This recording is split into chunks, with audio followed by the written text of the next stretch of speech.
마가복음 4장. 예수님이 다시 바닷가에서 가르치시자 군중이 너무 많이 모여들어 예수님은 배에 올라 앉으시고 군중은 바닷가에 그대로 있었다. 그때 예수님은 여러 가지 비유를 들어 그들에게 이렇게 가르치셨다. 잘 들으라. 한 농부가 들에 나가 씨를 뿌렸다. 그런데 어떤 씨는 길가에 떨어져 새들이 와서 먹어버렸고 어떤 씨는 흙이 많지 않은 돌밭에 떨어져 흙이 깊지 않으므로 곧 싹이 나왔으나 해가 돋자 뿌리를 박지 못한 그 싹은 타서 말라버렸다. 또 어떤 씨는 가시나무에 떨어졌는데 가시나무가 자라 그 기운을 막았으므로 열매를 맺지 못하였다. 그러나 어떤 씨는 좋은 땅에 떨어져 싹이 나고 잘 자라 30배, 60배, 100배의 열매를 맺었다. 귀 있는 사람은 잘 들어라. 예수님이 혼자 계실 때 그분을 따르던 사람들이 12제자와 함께 와서 이 비유의 뜻을 묻자 예수님이 이렇게 대답하셨다. 너희에게는 하나님 나라의 비밀을 아는 것이 허락되었으나 다른 사람들에게는 모든 것을 비유로 말한다. 이것은 그들이 보아도 알지 못하고 들어도 깨닫지 못하게 하여 그들이 돌이켜 용서받지 못하도록 하기 위해서이다.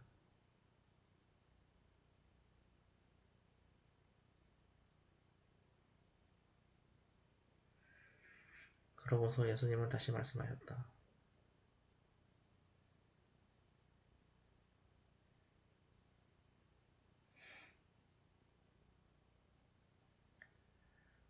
너희는 이 비유도 이해하지 못하느냐? 그래가지고서 어떻게 다른 모든 비유를 이해하겠느냐? 씨를 뿌리는 농부는 말씀을 전하는 사람이다. 어떤 사람은 길가에 떨어진 씨와 같아서 말씀을 들어도 즉시 사탄이 와서 그의 마음에 뿌려진 말씀을 빼앗아간다. 또 어떤 사람은 돌밭에 떨어진 씨와 같다. 이런 사람은 말씀을 들을 때 기뻐하며 즉시 받아들이지만 그것을 마음속 깊이 간직하지 못하고 잠시 견디다가 그 말씀 때문에 고통이나 핍박이 오면 곧 넘어지고 만다. 그리고 어떤 사람은 가시는 물 속에 떨어진 씨와 같아서 말씀은 듣지만 이 세상 걱정과 재물에 대한 유혹과 그 밖에 여러 가지 욕심이 들어와서 말씀을 막아 열매를 맺지 못하게 한다. 그러나 어떤 사람은 좋은 땅에 뿌려진 씨와 같다. 그런 사람은 말씀을 듣고 받아들여 30배, 60배, 100배의 열매를 맺는다.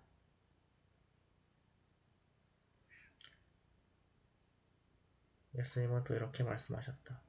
등불을 켜서 그릇이나 침대 아래 둘 사람이 있겠느냐? 오히려 그것을 등잔대 위에 올려놓지 않겠느냐? 감추어진 것은 나타나기 마련이고 비밀은 드러나기 마련이다. 귀 있는 사람은 잘 들어라. 예수님은 다시 말씀하셨다. 너희는 내 말을 귀담아 듣고 실천하여라. 그렇게 하면 그만큼 더 많은 것을 얻게 될 것이다. 있는 사람은 더 받을 것이며 없는 사람은 있는 것마저 빼앗길 것이다. 예수님은 계속하여 말씀하셨다. 하나님의 나라는 밭에 씨를 뿌리는 농부와 같다. 하루하루 지나는 동안 농부도 모르는 사이에 뿌려진 씨는 몸이 돋고 자라서 열매를 맺게 되는데 처음에는 싹이 나고 다음에는 이삭이 나와 마침내 여문 알곡이 달린다. 곡식이 다 익어 추수 때가 되면 농부는 낫으로 그것을 거둬들인다. 예수님이 다시 말씀하셨다. 하나님의 나라를 무엇에 비유하며 어떻게 설명할까? 하나님의 나라는 겨자씨 하나와 같다. 그것이 땅에 심길 때는 씨앗 중에서 가장 작은 것이지만 심긴 후에는 모든 채소보다 더 크게 자라서 큰 가지를 늘어뜨린다. 그래서 새들이 그 그늘에 깃들이게 된다.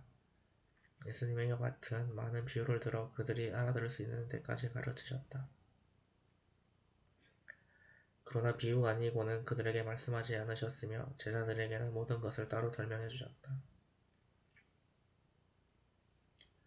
그날 저녁에 예수님이 제자들에게 바다 저편으로 건너가자고 말씀하셨다. 그래서 제자들은 군중을 남겨두고 예수님이 타신 배로 함께 떠났고 다른 배들도 따라갔다. 그런데 갑자기 큰 폭풍이 휘몰아치고 파도가 덮쳐 배가 침몰하게 되었다. 그러나 예수님은 배의 뒷부분에서 베개를 베고 주무시고 계셨다. 제자들은 예수님을 깨우며 선생님 우리가 죽게 되었는데도 모른 척 하십니까? 하고 소리쳤다. 예수님이 일어나 바람을 꾸짖으시며 바다를 향해 잔잔하라 고요하라 하시자 바람이 멎고 바다는 아주 잔잔해졌다. 그러고 나서 예수님은 제자들에게 왜 그렇게 무서워하느냐 너희가 아직도 나를 믿지 못하느냐 하고 말씀하셨다. 제자들은 몹시 두려워하며 도대체 이분이 누구시기에 바람과 바다도 복종하는가 하고 서로 수군거렸다.